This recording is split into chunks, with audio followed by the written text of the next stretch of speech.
aussi parler de ce qui se passe après. Ce qui se passe après, ça fait souvent peur, hein. On en parlait tout à l'heure avec différents intervenants. Les patients ont peur de la coloscopie, peuvent avoir peur du diagnostic de cancer, peuvent avoir peur des traitements, des séquelles des traitements, ils peuvent aussi avoir peur tout simplement de se sentir mieux, hein.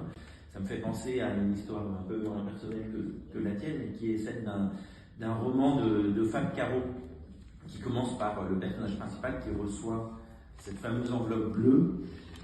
Et là, son monde s'écroule, il a peur, il se sent vieux, et voilà. Et c'est une crise existentielle qui s'enclenche, et c'était le thème de ce roman. Est plutôt rigolo, je vous encourage à le lire, mais surtout il permet de dédiaboliser un peu le sujet, et donc vraiment il faut dédiaboliser ce sujet.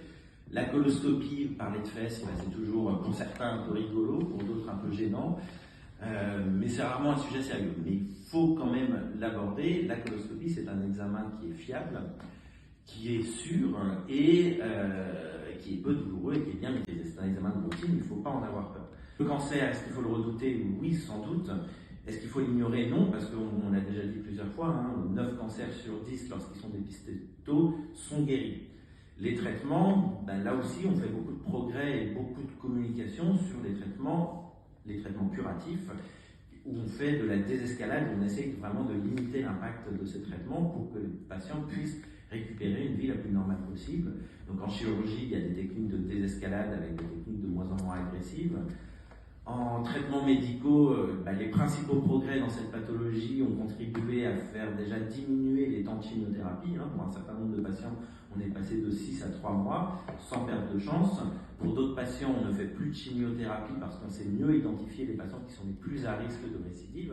Donc on a fait vraiment des progrès vers cette désescalade. Dans certains cas particuliers, on peut même se passer de chirurgie maintenant, grâce à la radiothérapie dans des cas particuliers, à l'immunothérapie dans d'autres cas assez particuliers, mais on va vraiment vers cette désescalade avec aussi des parcours de préparation au traitement, des parcours également de réhabilitation après traitement, toute la phase d'après-cancer qui est essentielle, où on vise à prévenir les conséquences physiques, les conséquences fonctionnelles, mais aussi les conséquences psychologiques, les conséquences sociales, les conséquences professionnelles et familiales que peuvent avoir le cancer et ses traitements, pour vraiment faire en sorte que ce diagnostic ne soit pas un point de non-retour pour les patients.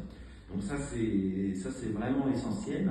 Et tous ces progrès, ils ont été permis grâce à l'implication de tous les acteurs qui sont présents ici, mais évidemment grâce à l'implication aussi des patients dans les programmes de recherche clinique qui ont été au stade de diagnostic, de prévention, mais aussi au stade thérapeutique, et qui ont permis vraiment d'avancer. Je crois qu'on n'a pas à rougir dans la région, mais en France d'une manière générale, où on est assez dynamique dans ce domaine de recherche sur le plan international.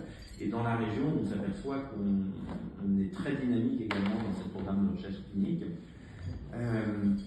Grâce à une collaboration entre nos différentes structures, le CHU, l'Institut Bergonié, mais aussi tous les acteurs publics et privés de santé, où on a développé des réseaux de recherche qui permettent d'adresser les patients. Et donc, bien sûr, dans ce cadre-là, les principaux acteurs, c'est les patients.